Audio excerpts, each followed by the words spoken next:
الحمد لله رب العالمين والعاقبة للمتقين والصلاة والسلام على سيد الأنبياء والمرسلين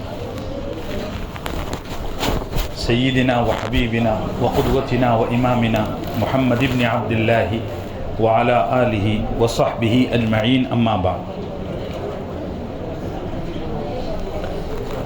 قال تعالى في كتابه المجيد والفرقان الحميد: أعوذ بالله من الشيطان الرجيم بسم الله الرحمن الرحيم ولله غيب السماوات والأرض وما أمر الساعة إلا كلمح البصر أو هو أقرب إن الله على كل شيء قدير.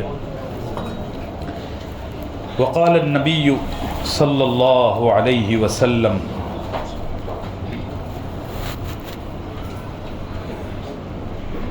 لا تقوم الساعة حتى تتصافدوا في الطريق تصافد الحمير. قلت: إن ذلك لكائن؟ قال صلى الله عليه وسلم: نعم ليكونن. أخرجه الإمام ابن حبان في صحيحه وابن أبي شيبة في مصنفه. صدق اللہ العظیم و صدق رسولہ النبی الکریم. معزز حاضرین گرامی قدر، قیامت کی علامات متوسطہ کا بیان جاری ہے اور گزشتہ کل دو علامتیں بیان کی گئیں.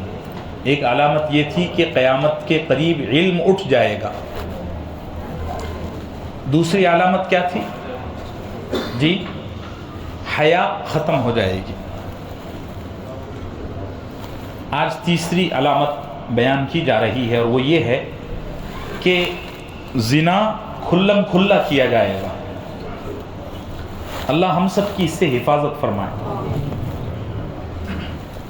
یہ جو میں نے حدیث پڑھا جس کو امام ابن حبان نے اور اسی طریقے سے امام ابن ابی شیبہ نے حضرت عبداللہ ابن عمر سے نقل کیا ہے، اس حدیث میں تین باتیں ہیں. ایک تو حالات کی خبر دی گئی ہے، دوسرے اس زمانے کو پانے والے جو اہل ایمان ہیں ان کے لیے بشارت ہے، اور تیسرا اس حالات سے ان حالات سے بچنے کا طریقہ بتایا گیا ہے. پہلی بات سنیے، نبی صلی اللہ علیہ وسلم بیان فرما رہے ہیں اور سامنے صحابہ کی جماعت میں حضرت عمر کے بیٹے حضرت عبداللہ بیٹھے ہوئے ہیں رضی اللہ عنہ. نبی صلی اللہ علیہ وسلم فرما رہے ہیں کہ قیامت کے قریب زنا ایسے کیا جائے گا جیسے گھوڑے اور گدھے کرتے ہیں. تو حضرت عبداللہ فرماتے ہیں کہ میں نے نبی صلی اللہ علیہ وسلم سے حیرت میں پوچھا: یا رسول اللہ، ایسا ہوگا کہ انسان اتنے نیچی سطح پر آ جائیں گے؟ آپ نے فرمایا: ضرور ہوگا ایسا، ضرور ہوگا، ضرور ہوگا. یہ حدیث ہو گئی. اب دوسری حدیث آپ سنیے جو مستدرک حاکم کی ہے. وہ بڑی زبردست روایت ہے. یہ مستدرک حاکم کی یہ جو حدیث ہے یہ بڑی زبردست ہے. آپ نے فرمایا کہ زنا اس قدر عام ہو جائے گا، اور یعنی بڑی عجیب روایت ہے، سنو تو رونگٹے کھڑے ہو جاتے ہیں. آپ نے فرمایا کہ عورتوں کے ساتھ یہ سلوک ہوگا کہ ایک راہ چلتی ہوئی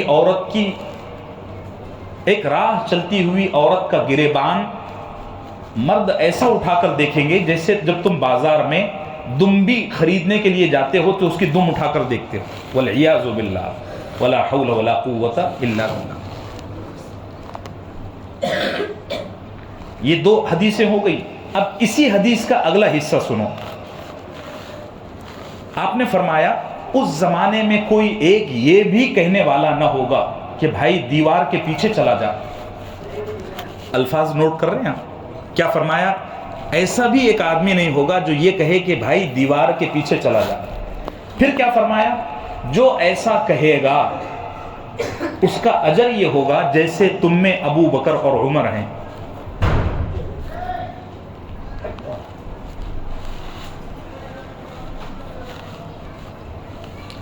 ان کا اجر ایسے ہوگا جیسے تم میں ابو بکر اور عمر ہیں. پھر آپ نے فرمایا اس زمانے میں جو شخص امر بالمعروف اور نہی عن المنکر کرے. امر بالمعروف کا کیا مطلب ہے؟ اچھے کام کا حکم دینا. نہی عن المنکر کا کیا مطلب ہے؟ برائی سے روکنا. اس زمانے میں جو آدمی امر بالمعروف اور نہی عن المنکر کرے گا وہ ایسا ہے اور اس کا ثواب ایسا ہے جیسے اس نے مجھے دیکھا, مجھ پر ایمان لایا اور میری سچی پکی اطاعت کی. باتیں واضح ہو گئی. زنا اتنا عام ہو جائے گا اور اس سے بچنے کا حل کیا ہوگا کہ امر بالمعروف اور نہی عن المنکر کیا جائے. اور جو یہ کام کر لے گا, کیا کام کر لے گا؟ ارے بولو نا میرے ساتھ. امر بالمعروف نہی عن المنکر کر لے گا تو آپ نے کیا فرمایا؟ اس کا اجر ایسا ہے, اس کا ثواب ایسا ہے جیسے تم میں ابو بکر اور عمر کا درجہ ہے.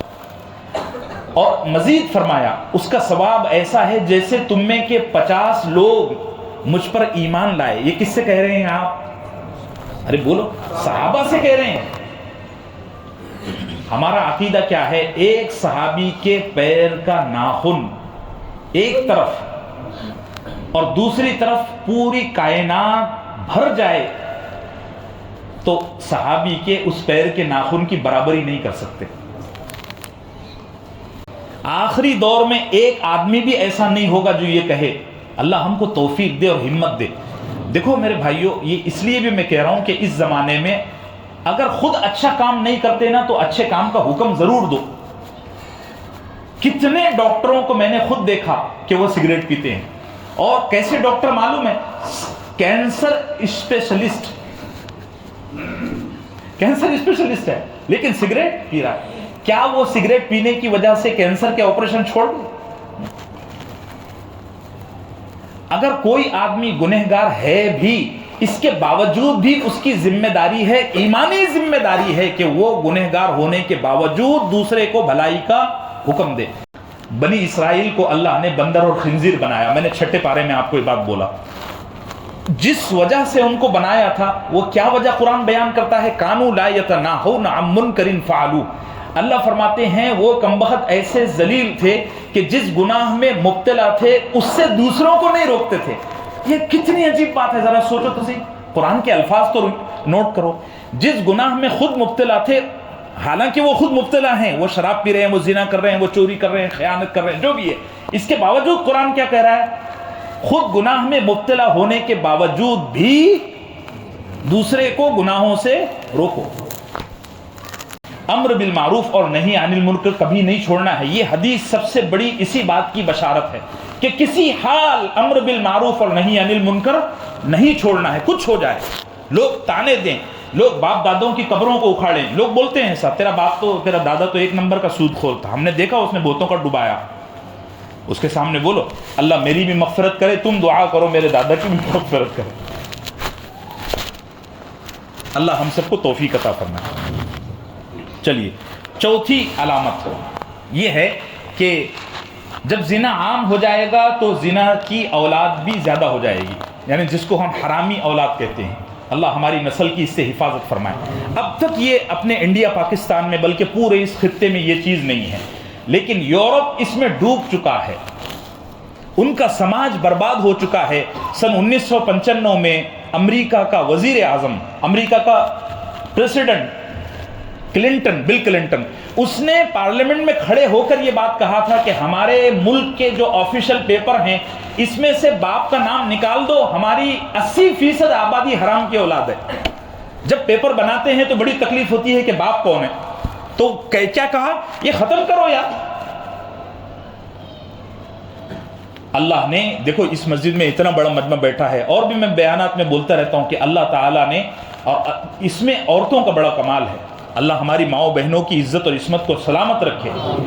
حالانکہ بڑی بڑی سازشیں ہو رہی ہے, تم کو نہیں پتا. جب ہمارے سامنے حالات کھلتے ہیں تو دیدے پھٹے کے پھٹے رہ جاتے ہیں, اور اللہ کی قسم رات بھر آدمی کروڑ بدلتا ہے. اس ملک میں ایک طبقہ ایسا ہے جو مسلمان لڑکیوں کو پھنسانے کے لیے اربوں روپیہ خرچ کر رہا ہے, اور اتنی محنتیں ہو رہی ہیں قانونی طور پر بھی, پبلک لیول پر بھی, مالی اعتبار سے بھی, کہ کسی طرح مسلمانوں کی عورتوں سے حیا ختم ہو جائے. ان کی پاک دامنی کو داغ لگ جائے. ہم ہزاروں لوگ بیٹھے رہتے ہیں, الحمدللہ سب کے سب ماؤں کے حلالی بیٹے ہیں, ہے کہ نہیں؟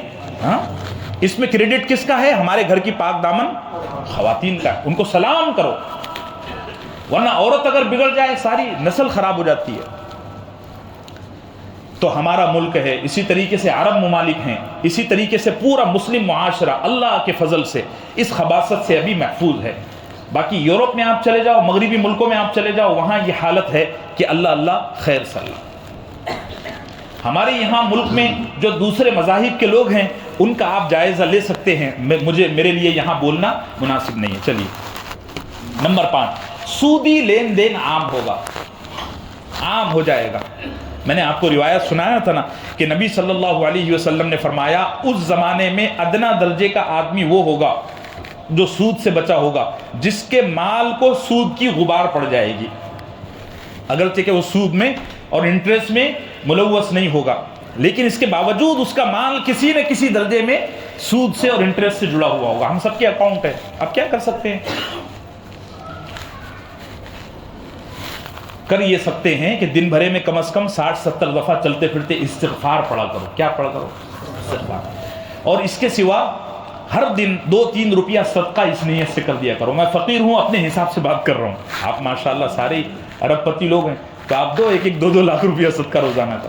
جس کا جیسا بینک سے لین دین ہے اس اعتبار سے وہ صدقہ کرے اور اللہ کے سامنے دل سے بے بسی کا اظہار کرے کہ اے اللہ میں عاجز ہوں,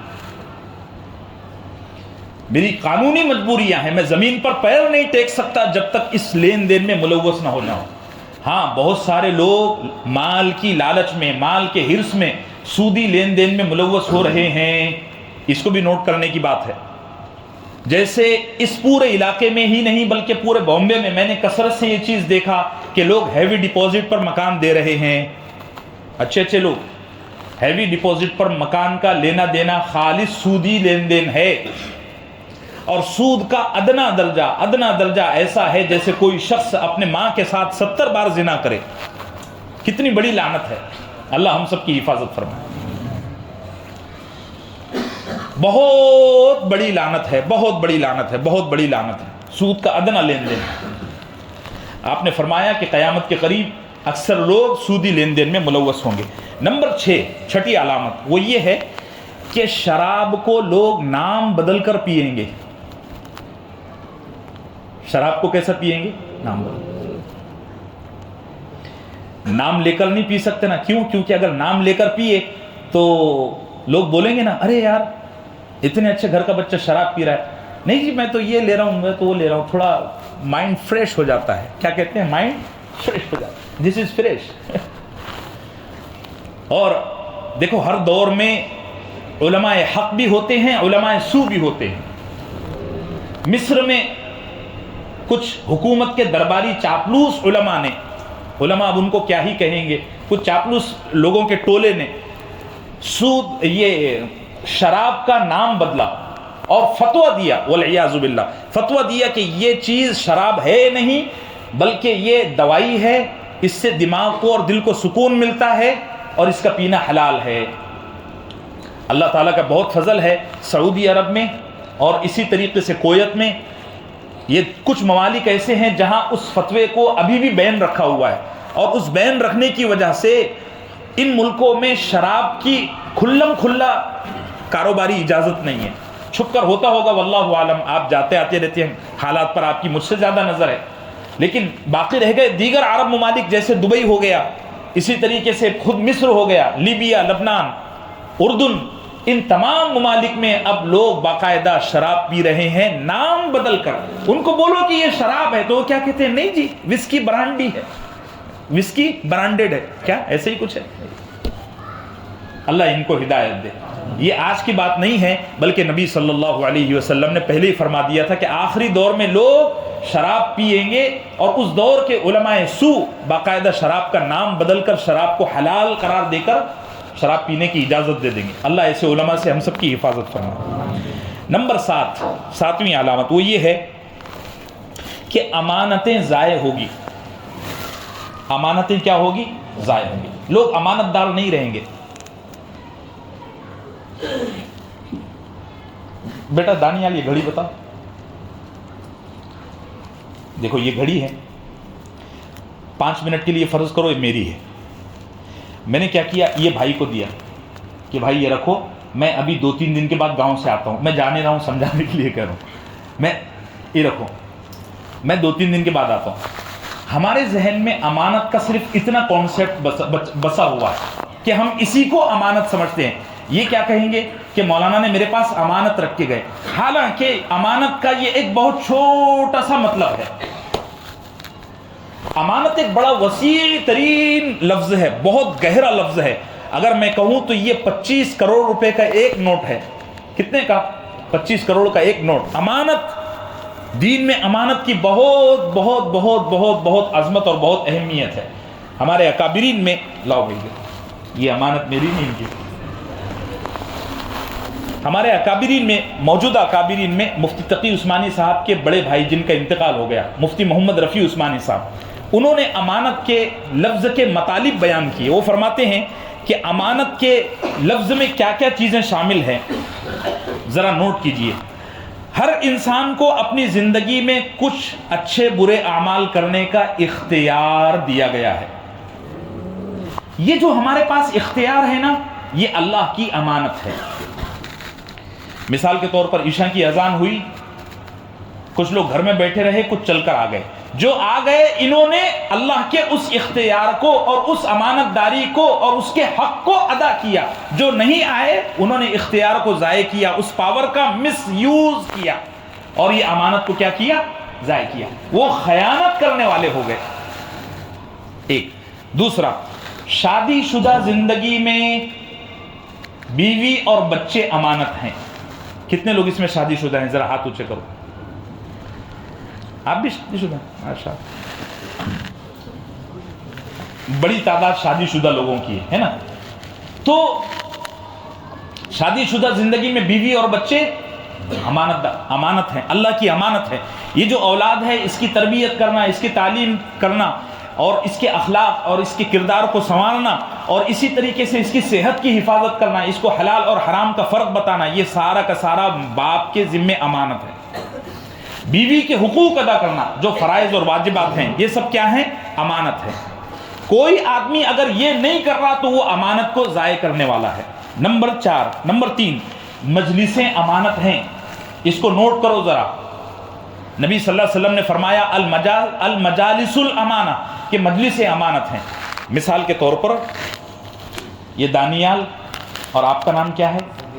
ضمیر بھائی, اور ہمارے حاجی غلام صاحب, یہ تینوں, اور یہ کیا نام ہے عبد اللطیف بھائی, یہ 4 لوگ بیٹھ کر کسی ٹاپک پر بات کر رہے ہیں.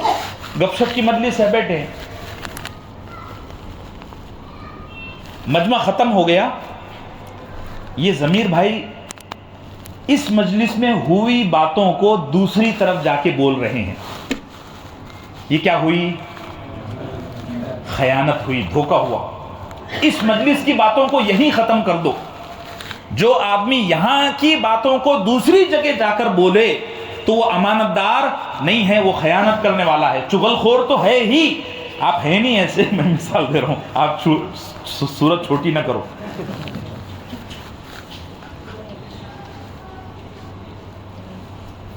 چغلی تو ہو ہی رہی ہے, لیکن اس کے ساتھ ساتھ دوسرا جرم کیا ہو رہا ہے؟ بولو بولو. خیانت بھی ہو رہی ہے. مجلسیں امانت ہیں. ہاں کوئی عمومی مجلس ہے, کوئی عام بات ہو رہی ہے, جیسے اپنی یہ مجلس چل رہی ہے, اس میں ساری دین کی باتیں, اس کو پھیلاؤ جتنا پھیلانا ہے. اس کے لیے BBC لنڈن بن جاؤ آپ, ریڈیو, جتنی پھیلانا پھیلا کوئی. لیکن رات میں یا کسی وقت گپ شپ کی نجی مجلس ہو رہی ہے, اس کی باتیں آپ ادھر کی ادھر, ادھر کی ادھر کر رہے ہیں, تو یہ بڑا جرم ہے. اللہ ہم سب کی اس سے حفاظت فرمائے. نمبر 4, عہدہ اور ذمہ داری بہت بڑی امانت ہے. اس وقت ہمارے یہاں سے یہ تقریباً ختم ہو گئی. عہدہ اور کرسی بہت بڑی امانت ہے, بہت بڑی امانت. نبی صلی اللہ علیہ وسلم نے فرمایا کسی بھی چیز کا جو عہدہ ہوتا ہے نا, وہ کانٹے کی کرسی ہے. مشکات کی حدیث ہے. اور آپ نے فرمایا جو شخص سے اس کو مانگے اور مانگ کر لے, اس کو کبھی مت دو, کیونکہ جو مانگ کر لیتا ہے اس کو عہدہ کے حق ادا کرنے کی توفیق ہی نہیں ہوتی. اسلام میں عہدہ مانگ کر لینے والا آدمی یقیناً خیانت کرے گا، یہ بات طے ہے۔ کتنی حدیثیں ایسی ہیں کہ جو آدمی عہدے کو مانگے سمجھو یہ عہدے کا اہل نہیں ہے۔ اس لیے الیکشن لڑا مت کرو، سارے ایم ایل اے آتے نا ہم کو ووٹ دینا، یا بڑی بے بسی کے دور میں ہم جی رہے ہیں۔ اب محسوس ہو رہا ہے آپ کو کچھ؟ کل کوئی بچہ مجھے بول رہا تھا مولانا اب کچھ محسوس ہو رہا ہے کہ بڑا خوفناک دور ہے۔ ہاں، لوگوں کے راز امانت ہیں، لوگوں کے راز امانت ہیں۔ مثال کے طور پر لوگ ہمارے پاس مسائل پوچھنے آتے ہیں، میں اپنی مثال دے رہا ہوں، وہ بیچارے مسائل پوچھنے میں کچھ چیزوں کا کھل کر اظہار کرتے ہیں اور کرنا بھی چاہیے۔ مفتی کے سامنے مسئلے کو کھل کر بولو، ڈاکٹر کے سامنے بیماری کو کھل کر بولو، یہ شریعت کی تعلیمات ہیں۔ اب میں کیا کر رہا ہوں معلوم ہے؟ کسی کے مسائل کو دوسرے کے سامنے بول رہا ہوں۔ میرے پاس آیا تھا، بہت پریشان ہے، گھر کے بڑے برے حالات ہیں، بول رہا تھا بیوی خلا مانگ رہی ہے اور ماں باپ گھر سے نکالنے کی بات کر رہے ہیں۔ یہ میں مسلمان کی عزت کو اچھال رہا ہوں، بہت بڑی لعنت ہے۔ بہت سارے لوگ یہ حرکت کرتے ہیں۔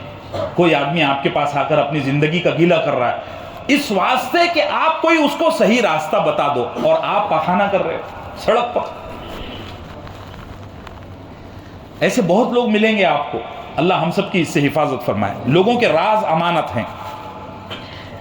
اچھا، راز میں نا عیب بھی آ گئے۔ عیب مثال کے طور پر اپنے معاشرے میں، اپنی سوسائٹی میں، اپنے سماج میں کوئی آدمی ہے جو بظاہر اچھا ہے، کھل کر وہ گناہ نہیں کرتا، لیکن اس کا نا کوئی چھپا ہوا گناہ ہے اور وہ آپ کو معلوم ہے۔ اب اس زمانے میں بلیک میلنگ ایک بہت بڑا کاروبار ہے، آپ کو معلوم ہونا چاہیے۔ یہ جو ایپسٹن فائل آئی ہے، یہ کیا ہے؟ سب بلیک میلنگ کا کاروبار ہے۔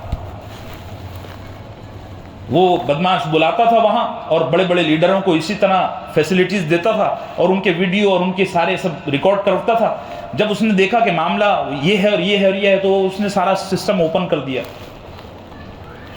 لوگوں کے جو راز ہیں، اسی طریقے سے لوگوں کے جو عیب ہیں اتفاق سے آپ کے سامنے کھل گئے تو سنن ابی داؤد میں ہے کہ اپنے خاندان کے، محلے کے، شہر کے باعزت لوگوں کے عیوب کو دباؤ۔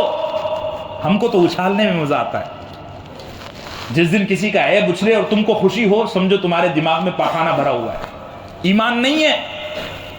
اپنا جائزہ لینے کا بہترین موقع ہے یہ کہ میں کیسا آدمی ہوں، تو یہ دیکھو کہ کسی کے عیب اچھلنے پر خوش ہو رہا ہوں یا غمگین ہو رہا ہوں۔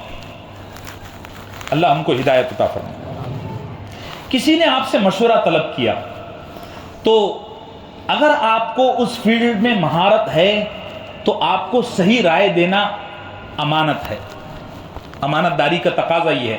مثال کے طور پر اب میں تفسیر کا ایک چھوٹا سا طالب علم ہوں، تو میرے پاس میں دانیال آیا اور آ کر کہتا ہے کہ مفتی صاحب میرے کو نا آپ کوئی اچھی تفسیر بتاؤ انگلش کی یا اردو کی، تاکہ میں پڑھ کے قرآن سمجھوں۔ تو میری کچھ کتابوں پر طالب علمانہ نظر ہے، تو میرے ذمے کیا ہے کہ میں اس کو بتاؤں کہ بیٹا یہ پڑھ، تو قرآن کا فہم تجھے آئے گا، قرآن کی سمجھ تجھے آئے گی۔ ایسے ہی آپ کسی مارکیٹ میں 25 سال سے کاروبار کر رہے ہیں، کوئی آدمی آپ کے پاس آیا کہ جناب اس محلے میں، اس مارکیٹ میں میں بھی ایک چھوٹی سی ٹپری لگانا چاہتا ہوں، آپ کیا سوچ رہے ہیں معلوم ہے؟ یہاں آ جائے گا تو میرے گلے پڑ جائے گا، میرے پیٹ پر لات مار دے گا۔ آپ یہ سوچ رہے ہیں، آپ کا یقین نہیں ہے کہ رزق اتارنے والا اللہ ہے۔ بس آپ کیا کریں؟ ارے نہیں بھائی یہاں بہت لوچے ہیں بھائی، کائے کو آ رہا ہے جان دینا بھائی، اوبر بس کیا بھائی، ہاں بھائی ایسے ہی چلتا ہے بھائی۔ یہ سب کیا ہے؟ اندر کی غلاظت ہے۔ آپ کا یقین اور ایمان نہیں ہے کہ روزی دینے والا اللہ ہے، آپ خیانت کر رہے ہو۔ حالانکہ آپ کو مارکیٹ کے سارے راز پتہ ہیں کہ کہاں اس کی ٹپڑی چل سکتی ہے، کہاں یہ 2 پیسہ کما سکتا ہے، لیکن آپ نہیں بول رہے۔